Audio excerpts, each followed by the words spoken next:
Hello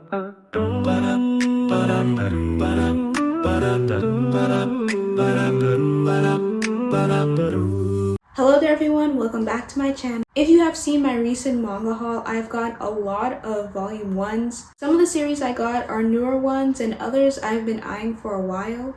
There is one manga series that I read digitally. I'm excited to talk about the volume 1s and share my thoughts and opinions about them. The first manga series I'd like to talk about is Takahashi from the Bike Shop. This story is about a woman named Panko, which is her nickname. Her real name is Hanako, but Panko is her nickname. She's 30 years old, she works at an office, and she is a major people pleaser. One day as she's riding her bike to work, it starts to make this really squeaky noise, and it makes this noise in front of a bike shop. Ryohei Takahashi, who works at the bike shop, notices this and tells her, hey, you should swing by later on so I can fix your bike.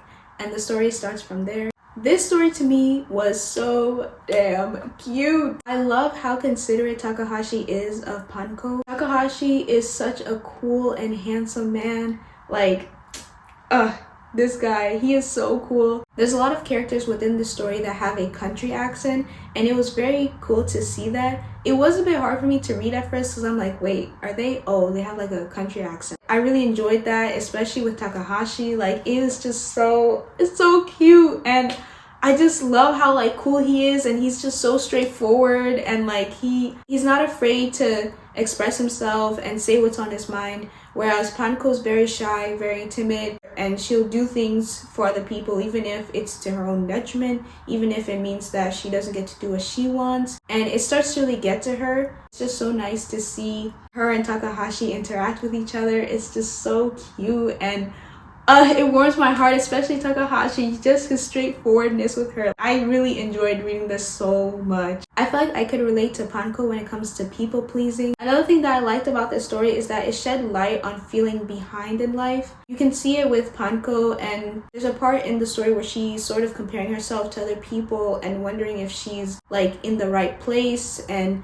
if she needs to like move forward, if she should be doing what her other friends are doing, you know, getting married, having kids, and doing all these like adult things because she is in her 30s. It's nice to see that sort of dilemma in the story because it's a very real one that a lot of people have. I loved also seeing Panko have a interest or hobby that some people may see as like childish. I think that's a very normal thing, especially as you get older, to get into things that you may have enjoyed as a child, or maybe you never got to enjoy them as a child, but now that you're an adult and you got adult money, you can sort of enjoy those things. Overall, I really like this manga. I love the contrast between Panko and Takahashi, the budding romance, the touches on like people pleasing and feeling behind in life, and hobbies and interests. It's so well paced too. It doesn't feel rushed. It feels like we're slowly getting to know each character and slowly getting to see Panko and Takahashi, and especially Panko, change a little bit. I loved this volume 1 so much that I had to get volume 2, and I have it right there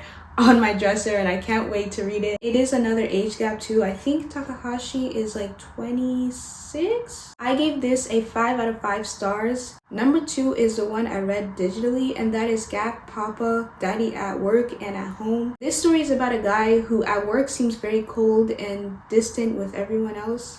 But the minute this guy gets home, he is full of life. He is playing with his wife, with his little daughter, and he is just a very energetic and bubbly man. This story basically covers a wholesome family and just their interactions with each other. I originally did not plan to read this manga series for this video, but I ran into it and I was just kind of in the mood for something new to read digitally. I was like, you know what, let me just give it a try. And I'm so glad I did, because it is just so cute, so wholesome. It's so wholesome that it just hurts. I loved seeing a man be so devoted to his family. No like just office drama or like work husband or work wife. None of that. Is just he's like so focused on his work when he's at work, getting straight to the point. There's even some other female coworkers that try to like get with him or try to like bait him in. He's just like not with it. He's like work and work alone.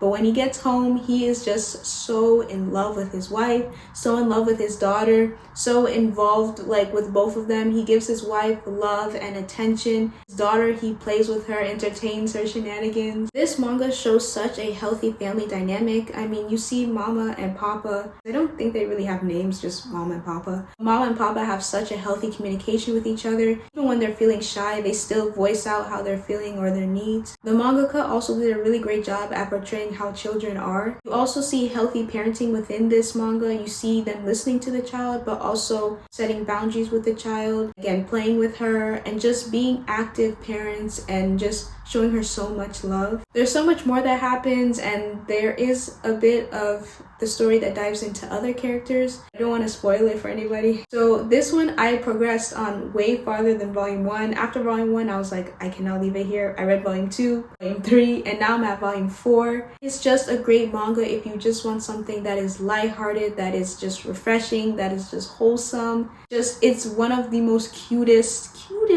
mangas I've read of this year. 5 out of 5 stars for Number 3 is Smoking Behind the Supermarket with You. The story is about a man named Sasaki who is 45 years old and he works at an office.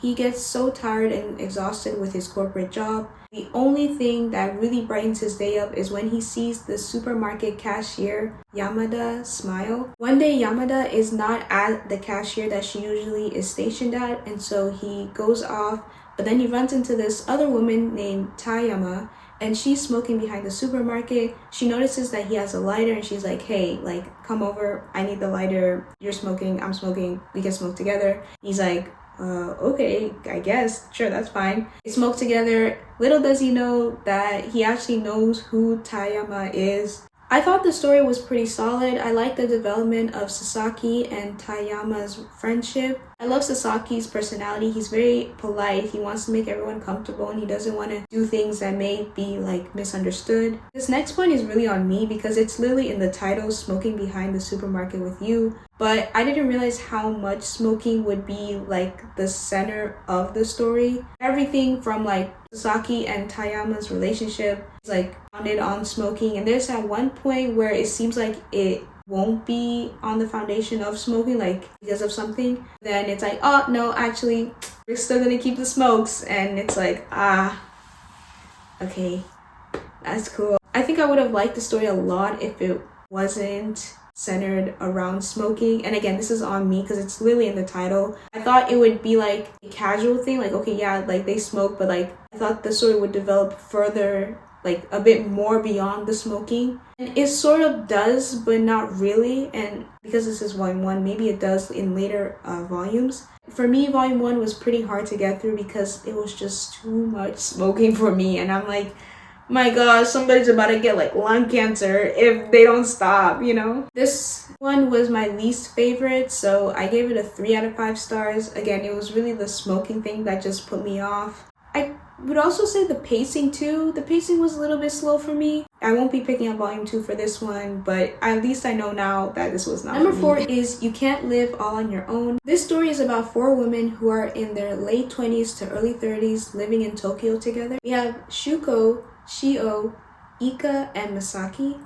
We follow each woman and the challenges that they have, the dilemmas that they encounter, and so much more. I loved this story because the characters and their dilemmas felt so real. Dilemmas that they were having are dilemmas that anyone within their 20s or even 30s would have. I found myself relating to Shio and Ika a lot. Their personalities and the dilemmas they faced are ones that I feel like I can heavily relate to. If you do end up reading this, there's at least one character that you can find yourself relating to. There's a whole lot of cute moments, sad moments, wholesome moments between the women and just their individual lives. I'm so glad that I started to read this. The thing is, I saw this floating around, and when I first heard that it came out, I was like, okay, I think I would really like this because I just love stories that are like about people in their 20s or 30s or just older adults and just the struggles or dilemmas that they have and just like life, you know, going through life. And when I read this, I was like, oh, so good. It felt like such a cozy read. I loved volume 1 so much that I got volume 2.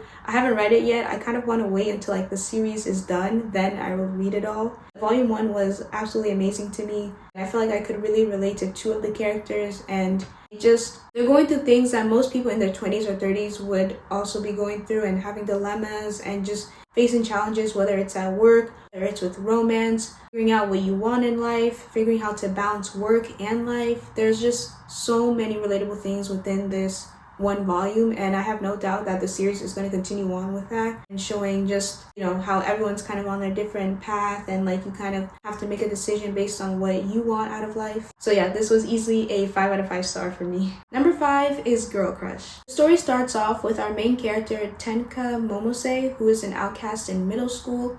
Once Momose enters high school, she becomes a popular girl. She is well known to excel in her studies, well known to be good at sports, dance, like anything and everything that she does the best at. However, her life changes once she meets a girl named Irian Sato. Sato is another classmate of hers who has a huge dream of becoming a K-pop idol. Sato's dream of becoming a K-pop idol then pushes Momose into also want to becoming an idol. I did not like Momose at first. I really did not. I felt like she was really projecting her own insecurities onto Sato. Sato is not necessarily the brightest, she's an average student, but she really loves K-pop and wants to be a K-pop idol and works so hard at that. Momose is here like a perfectionist and whatnot. You see her within the first few chapters being really condescending and belittling Sato. Sato is just a very lighthearted person, so she doesn't really take this seriously, and in a way she turns it into her motivation or sees it as like Momose trying to encourage her.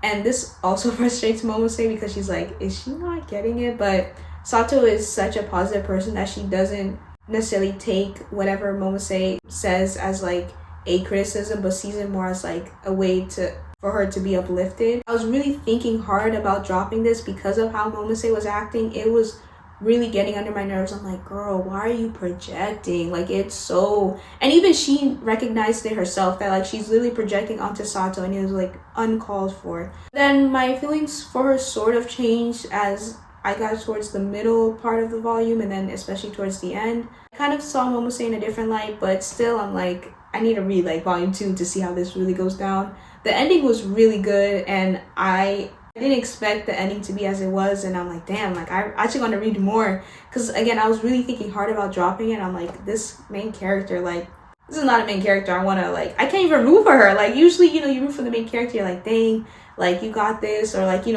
at least are cheering on for them, or like, you love them for like who they are as a person, or who they are trying to become. This main character, like, I'm like, what is wrong with you? Like, I mean, I know what's wrong with you, but like, still, like, what, like, why are you, this is uncalled for. You don't need to do this. I also want to mention that the Korean language is actually used within this volume, so I really like that too. You see characters speaking Korean, so I really love that. This was a 4 out of 5 stars for me. It would have been 5 out of 5 stars if Momose was not the way she was. Number 6 is Wild Ones. The story starts off with our main character Sachi, who is 15 years old. She lost her mother, and her grandfather, who she has never met, suddenly appears, and he's like, hey, I'm gonna take you in, kid. And little does she know that her grandfather is actually the leader of a Yakuza gang. Rakuto, who is a member of the gang, is also the same age as her, and he is now designated to be her bodyguard. This one was a big disappointment. This was more of a disappointment than the smoking behind the supermarket with you. It hurts to say so much because I was really looking forward to reading this whole series when I read the samples. Because I read the samples and I was like, oh, I really like this. I think I'm gonna, enjoy the rest of the series. Volume 1 was just not, it didn't hit for me at all. It was just not it at all.